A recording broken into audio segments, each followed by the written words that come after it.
Goeiemiddag, goeienaand. My naam is Carla Burg en iets wat my onlangs wakker gehou het, is hoe drasties die Suid-Afrikaanse musiekindustrie verander het oor die laaste dekade. En om my 'n bietjie meer te kom wys maak oor die onderwerp, het ek vir Nicholas Lou genooi. Hy is 'n sanger, 'n liedjie-skrywer en 'n vervaardiger en ek dink hierdie gaan 'n joviale gesprek wees. Goeienaand. Goeienaand of hallo. Hallo. Hoe gaan dit met jou? Nee, baie goed, kan nie kla nie. Ons gesels vandag oor hoe drasties die Suid-Afrikaanse musiekindustrie spesifiek verander het oor die laaste 10-12 jaar. Ja. En jy is nou al baie langer as dit in die industrie. So ons kan eintlik sê die laaste 20 jaar. Maar ek wil spesifiek vandag met jou gesels en ek wil afskop met die vraag oor die primêre goed wat jy in jou leeftyd in die Suid-Afrikaanse musiekindustrie gesien verander het. Ek dink die grootste verandering in die bedryf is eintlik die publiek. So. Want vandag raak mense baie vinniger verveeld. Die hele ding met vandag is wat is volgende, wat's nie. Ek sien dit self by myself. Kyk maar vir jouself as jy byvoorbeeld op Instagram gaan. Daai ou te lank vat met sy video, dan skraal jy. Selfde. Mense is vandag, wat's volgende, wat's nie, moenie my tyd mors nie. Mense is ongeduldig. Ja, ek wil net sê. So die rotasietyd van nuwe musiek, dink ek is baie vinniger. Jou tyd om daai liedjie te bemark is baie minder. Hoeveel minder as wat dit was in die verlede? Ek sou sê in die ou dae het jy ek wil nie sulke woorde gebruik nie want dan klink ek oud. Maar in die vroeë 2000s het jy 'n album uitgebring met 14 tot 20 liedjies en in daai jaar of jaar en 'n half het jy 2 enkelsnitte gehad. As jy gelukkig is 3, as dit nou 'n jaar en 'n half rotasie is. En was dit dan baie gewees? Wel, dit was die normale ding, jy weet, die radiostasies het 'n liedjie so vir 6 maande gespeel, miskien en whatever, en dan het hy nou opgegaan en afgegaan, en jy het 6 maande gehad om byvoorbeeld 'n enkelsnit te bemark. Vandag het jy 3 na 4 maande en 4 maande is eintlik, na 4 maande is die mense verveeld met dit. En dan moet jy seker gereed saam met die volgende een. Verseker. Sure. So, en die ander ding is ook, daar is, jy weet, en ek het hierdie gesê, ek het hierdie storie gehoor vandat ek op skool was. Die kompetisie vandag is soveel meer. En dan het ek altyd vir die mense gesê, nee, toe ek begin het, was daar soveel kompetisie gewees. Maar ek moet vir jou sê, ek dink in die laaste 3-4 jaar, kom ons sê na COVID, daar's baie kunstenaars, en baie kunstenaars wat namaak. Ja, wat goed doen vir hulle self. Yes, en ek geniet kompetisie. Ek dink dit is baie goed vir die bedryf. So ek glo daar's plek vir almal. In die musiekbedryf. Dis, jy weet, veral vandag as meeste mense net enkelsnitte uitbring. Jy weet, dit gaan oor streaming. Dit gaan nie meer oor CD-verkope nie. CD-verkope was 'n bietjie moeiliker want mense met R100, R120 vir daai CD betaal. Dit was eina vir die sak gewees. Jy moes 2 keer dink voor jy koop. Jy moes 2 keer dink. En jy weet, in 2003, 2004 toe ek dit begin maak het, was die ekonomie 'n bietjie beter gewees as nou.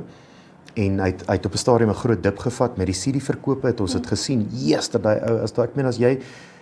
As jy saam met 'n ander kunstenaar vrygestel het, dan het jy dit gevoel.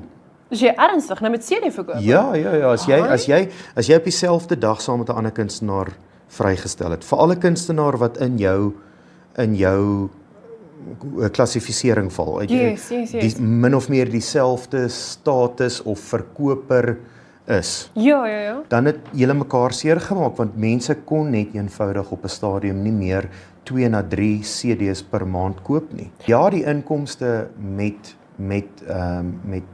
tussen die verskil tussen CD's en dinge is en streaming is baie minder, maar die inkomste is baie minder, maar Nee, ek kan dink. Maar ek vermoed as 'n ou appels met appels vergelyk, dan is ons op pad om beter te doen. Met die streaming? Ja, want Okay. As jy kyk na iets soos Apple Music, Spotify, daai goeters, ek weet nie hoeveel kos Spotify nie, maar Apple Music is iets soos R69 'n maand. Ja, dis jy nie kan duur nie. enigiets luister, en almal luister. Dit beteken vir 'n totaal van R69 'n maand, kan jy al die nuwe liedjies luister, en jy kan besluit watter jy van hou. Jy hoef nie deur die hele album te werk en ons dalk 2 of 3 waarvan jy hou nie. Of jy werk deur die hele album en jy vat net daai 3 en dan werk jy deur die volgende kunstenaar se album en jy vat net daai 3. En dit kos jou next to nothing want jy betaal 'n maandelikse huur. As jy van 2 kunstenaars gehou het, is jy al klaar in vir 2 party plekke R300 vir 2 CD's. Goeie genigte. Ek onthou daar was 'n ding gewees destyds, waar as jy hom nou, jy weet, by 'n musical of so gaan koop en dan jy nou sin maar R120, R130 betaal. En dan as jy hom by 'n show gekoop het, was dit soos R99 en dan was jy van, yes, dis 'n bargain. Ja, maar weet jy, ek meen toe ek begin sing het, met my albums, kom ons sê 2003, het ons R100 vir 'n CD gevra. Okay, by die shows. Was nog 'n flat rate gewees? Ja, dit was 'n flat rate. Ja. Toe ons opgehou CD's, so kom ons sê vir 14, 15, 16 jaar, is nog steeds R100 gevra. Is jy ernstig? Ja. En watter jaar min of meer het die hele CD situasie begin afgaan in Suid-Afrika? COVID. COVID. Toe COVID begin, het CD's in die hek geduik. So, Daar is nog kunstenaars wat hier en daar CD's uitbring, maar vanselfsprekend is daardie inkomste baie minder nou en ja, daai produkte is minder. Maar met COVID. dink jy iets so serieus sal ooit terugkom soos plate nou half terugkom Ja, mode? ek glo so. Ek dink daar's soos wat jy sê, plate. Daar is mense, ek is een van hulle, wat iets in my hand wil hou. Okay? Dit is al die boeke, ek is presies dieselfde. Ja. Die probleem daarmee is die kostes daaraan verbonde om dit te druk. En dan, jy weet, ek meen, jy moet 'n sekere hoeveelheid druk voordat dit winsgewend is. En dan ek dink dit gaan net duurder word want jy kan nie meer 2 of 3000 druk nie want jy weet nie of jy 2 of 3000 gaan verkoop nie. Hoe lank gaan jy daarmee sit? En natuurlik wil iets soos 'n label nie daar addisionele onkoste aangaan nie. Nee. Want nou sit jy met 'n fisiese ding soos 'n plaat byvoorbeeld. Ek het nou die dag een van daai plate daar is R300 gewees. Dis 'n stewige bedragie geld. Ja. Waar ek 'n jaar gelede ergens in 'n plek was waar 'n plaat R10 was. Ja. Nou vra ek myself, want daar is nog steeds plekke wat jy plate vir R10-20 kan kry, ek verstaan. Maar nou die nuwe kunstenaars, ek het nou die dag Harry Styles en 'n Miley Cyrus plaat gesien. Ja. Vir ek dink die Taylor Swift was R800. En ek bedoel dis iets wat heeltemal uit die mode gegaan het. En nou betaal mense daai. Ja, want jy moet onthou iemand wat iets in sy hand wil hê is nader aan 'n fanatikus. Wat bereid is om meer geld uit te gee. Ja, verseker. Iets is 'n stream. Hoe lyk jou algehele ek wou amper sê salarisverandering of baie mense in die industrie se salarisverandering in vergelyking met hoe jy 'n hele album kon verkoop vir R100 versus 'n klein persentasie van 'n stream wat jy nou kry, sê maar per dag, per week, per maand. Jy kry baie beter waarde vir geld vandag. Baie beter, soos ek sê, jy huur Apple Music enige iets wat jy wil vir R70 'n maand. En uit die kunstenaar se oogpunt uit? Wel, weet jy, ek dink omdat mense dit so maklik kan bekostig, kry jy meer luisters en ek dink hoe meer dit posvat, gaan ons hopelik meer geld daar uitmaak. Maar dan moet ek ook nou sê, jy weet, 'n kunstenaar wat minder verkoop maak minder geld en jou Taylor Swifts van die wêreld, daai tipe van ouens, ek dink hulle kry die bulk van die geld natuurlik. Ja. So weet jy, maar ek meen dit alles inspireer 'n ou net om harder te werk en beter resultate te kry. En hoe hou jy by met, want iets wat ek baie keer agterkom, is as jy nou na die nuwe klanke luister daar buite, you want to keep up with the times. Is daar 'n vorm van pressure wat kom saam met, ek moet my klank verander, of ek moet my stage persoonlikheid verander, of so, het jy al ooit daai pressure ervaar? Vandag moet 'n ou bybly en sê, okay, wat is vandag? Daai tyd het ek gesê ek maak vandag. Ja. Jy verstaan? Ja. En nadat jy gesê het, okay, wat is vandag? Dan moet jy sê, okay, right, met dit in my gedagtes, met daai kennis, nou moet ek vandag maak. Nou moet ek weer die trend set. Ja. Jy verstaan? So, maar weer eens, dit inspireer 'n mens om beter en jou beste te gee altyd. En ek meen, ek geniet daai uitdaging. Ou leer baie daaruit. En ek dink dit hou 'n ou skerp hierbo, Ja. omdat jy die hele tyd innoveer. En ek geniet dit verskriklik baie. Het live audiences oor die afgelope 10-20 jaar baie verander? Weereens met betrekking tot dat mense vinnig verveeld raak. jy moet die produksie of die kunstenaar moet baie harder werk, nee, moet baie meer offer Okay. om hulle aandag te hou. Visueel gewys of Alles. addisioneel alles? Klank, liedjie, visueel, beligting, jy weet ek meen wat jy op die verhoog doen. Nou bygesê, ek is nie 'n ou wat jy weet hierdie jaar karate moves doen en volgende jaar doen ek ballet op die stage en die jaar daarna doen ek modern dancing op die stage. Oh man. Ek gaan op die stage, ek doen my ding, dit wat uitkom is dit wat uitkom. Dis gewoonlik energiek, meerendeels energiek. Verseker. Ek dink ook mense sien dat ek dit geniet. En sien dat ek dit as 'n baie groot voorreg ervaar. Want dit is 'n voorreg om hierdie werk te doen. Maar meer as dit, die groter voorreg is eintlik dat mense daarvan hou waarvan jy doen. Baie van die sukses wat in die musiekbedryf gebeur is nommer 1 guns en luck.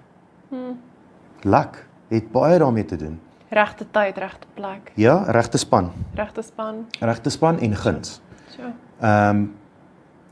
As jy die regte span agter jou het, kan daar 'n beter kunstenaar aan 'n ander span behoort wat nie so suksesvol is nie, wat nie so goeie bemarkingsstrategie het nie.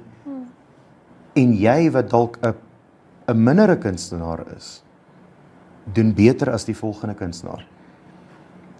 So ek sien dit verseker as 'n voorreg en as 'n seën, Ja. want ek meen ek weet daar's baie kunstenaars wat meer talent as ek oor die jare gehad het. Hi, maar jy het baie talent. Dankie. Jy's van die min, sorry, kan ek net by sê, jy's een van die min mense wat ek ken wat rock kan sing. So goed soos wat hulle iets klassiek kan sing of 'n ballad kan sing. En daar's nie baie mense wat dit kan sê nie. Baie dankie. Ek verkleineer glad nie my geskenk nie. Want daar kan ek ook weer vir jou sê, ek stem saam met jou uit dankbaarheid, want ek weet die Here het vir my formidabele talent gegee. Maar dit behoort nie aan my nie. En so weer eens daarso luck en guns. Sure. Maar nie vir een oomblik gaan ek vir jou sê daar's niemand beter as ek in Suid-Afrikaanse musiek nie. Dis al iemand wat jy admireer. Ja, nee, daar is baie. Ek meen as jy kyk na iemand soos Guppy Sure. en sy boetie Andries Botha. Ongelooflike kunstenaars. Ek meen hulle het net die look en die stem en die badass, No, die but presence. ja. Dis presies wat ek dis die Ja. woord wat ek soek. Sure. Hulle het dit net. En ek het altyd by myself gedink, "Yes, ek wil so wees. Ek wil so wees." Ja. So ek meen en dit is een voorbeeld. So nie vir een oomblik gaan ek vir jou sê daar's niemand beter as ek in Suid-Afrika nie. Daar is kunstenaars wat groter talente as ek het. En daar weer eens moet ek vir jou sê, goeie span, goeie guns, goeie talent, harde werk. Harde werk. Ja. Hoorie, sorry, bietjie van die os op die as. Harde werk gewys, want ek dink iets soos 'n collab, ek het verlede week ergens met iemand gesels oor hoe dit eintlik maar 'n bietjie van 'n taffe werk is om twee spesifieke mense bymekaar uit te kry vir 'n collab op 'n liedjie. Maar die harde werk element eenkant gesit. Hoe lyk jou droom collab? Ek kan nie vir jou 'n kunstenaar se naam noem nie, maar wat ek wel sal sê is dit sal baie spesiaal moet wees voordat ek instem. Daar sal baie sommetjies gemaak word in my kop, nie noodwendig finansiëel nie, maar baie dinge sal oorweeg word voordat ek weer ja sê vir 'n collab. En daarvoor sê ek ook nie dit is onmoontlik nie, daarvoor sê ek ook nie ek is teen dit gekant nie. Maar op hierdie stadium voel ek, jy weet ek het al baie collabs gedoen. Is dit harder werk om 'n collab te doen in vergelyking? Partykeer, dit hang af van die ander kunstenaar. Okay. En dit hang ook af van die ander maatskappy. Dit moet ek ook sê en dit kan ek terugkom na jou vraag van wat het verander in die laaste 20 jaar. Dis al baie minder oorlog tussen die maatskappye. Okay. Die kunstenaars het nooit regtig noemenswaardige oorloë teenoor mekaar gevoer nie. Ons is Dis baie mooi gestel. Ek weet jou. maatjies. Ja. Al die kunstenaars, meeste van die kunstenaars is nice. Ek het eers onlangs besef hoe klein die industrie is in terme van almal ken almal. Vir, Dit is so. vir die meeste part, ja. Yes. Ek het nog nie, byvoorbeeld, jy het net nou gepraat van die piesangskille, ek het hulle nog nie in persoon ontmoet nie. Ja. Maar ja, ek bedoel ons ken maar eintlik mekaar almal. En daar was nog nooit regtig, ek meen hier en daar, miskien was daar 'n ietsie gewees, maar ek sou sê 98% of kom ons sê minimum 90% van al die kunstenaars kom goed oor die weg en is lief vir mekaar. Wat is 'n gedagte wat jou rustig laat slaap in die aand? Ek love jou vra, dis nie Niklas, sê vir ons waar dit alles begin. I've been getting that for 24 years. Ja.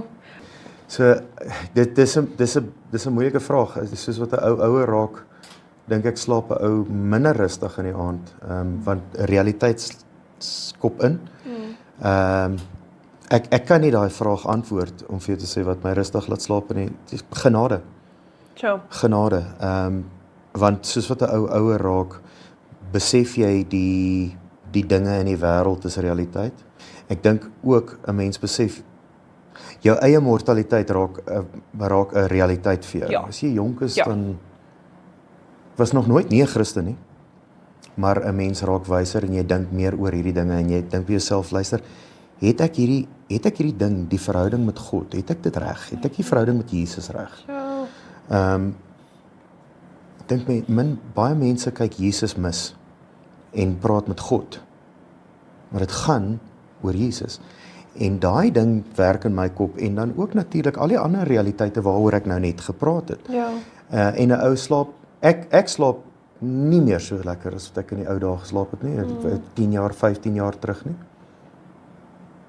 Maar daar's baie genade. Ciao. Daar's baie genade. Yes, dis mooi gesê. Hoorie, ek wil vir sê dankie vir jou tyd. Dankie vir jou ook. Baie voorspoed vir jou. Dankie. Baie seën vir jou met al hierdie dinge. Dankie. Ek weet dit is baie laat in die aand, so jy moet nou veilig ry. Ek wil net sê baie dankie. Ek het 'n beter verstandhouding van hoe die Suid-Afrikaanse musiekindustrie gewerk het in vergelyking met hoe hy nou werk en hoe hy ideaal in die toekoms gaan lyk. Dankie dat jy saam gekuier het. Ons maak volgende week weer so. Lekker slaap.